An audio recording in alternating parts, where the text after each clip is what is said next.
बिस्मिल्लाहिर्रहमानिर्रहीम।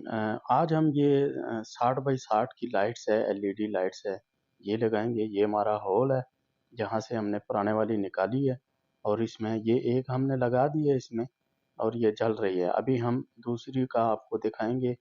ये सबसे पहले इसका कनेक्टर है, इसको रिमूव करेंगे। कनेक्टर हमने रिमूव कर लिया। करने के बाद फिर हम इसको करेंगे, ये पीछे से वायर जो लगा हुआ है इसका ट्रांजिस्टर, इसको निकालेंगे। इसको निकाल के ये वायर खाली करेंगे, लेकिन ये लाइव है, अभी पीछे से पावर आ रही है तो ध्यान से काम करना पड़ता है क्योंकि करंट भी लग सकता है। अब जो नई वाली लाइट है उसका ये हमने जो है ट्रांजिस्टर ये लगा दिया वापस इसमें और इसको टेप वेप मार लेते हैं ताकि किसी को शॉर्ट वगैरह ना लगे, या ये सीलिंग जो लोहे की रहती है तो उसके साथ टच होगी तो वो शॉर्ट हो जाएगी। ये लगाने के बाद ये इस लाइट का हम ऊपर से ये पेपर निकाल लेते हैं।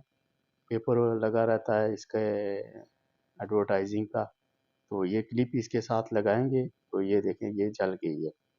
अभी हम इसको वापस जो इसकी जगह है ऊपर, ये 60 बाई 60 का खाना बना रहता है और उसको इसको दोबारा उसमें रख लेंगे। तो इतना सारा काम था, यही काम कि हम तकरीबन 200 रियाल ले लेंगे।